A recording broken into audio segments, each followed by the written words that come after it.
इस महीने आपको कुछ कठिनाइयों का सामना करना पड़ सकता है।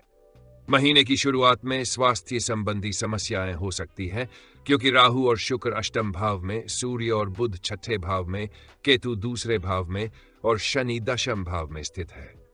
यदि आप अपने आहार में सुधार नहीं करते और अपने स्वास्थ्य पर अधिक ध्यान नहीं देते हैं, तो आपको परेशानियों का सामना करना पड़ सकता है। इस दौरान वैवाहिक संबंधों में भी उतार चढ़ाव आ सकते हैं।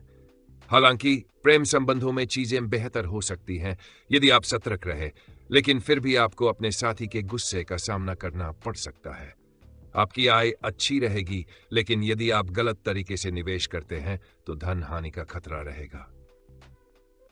फरवरी 2025 के मासिक राशिफल के अनुसार अपने व्यवसाय के लिए दीर्घकालिक योजना बनाना फायदेमंद रहेगा, लेकिन नौकरी पेशा लोगों को अपने करियर में आगे बढ़ने के लिए ध्यान केंद्रित करने और मेहनत करने की जरूरत होगी। जब भी किसी से बात करें, सतर्क रहें।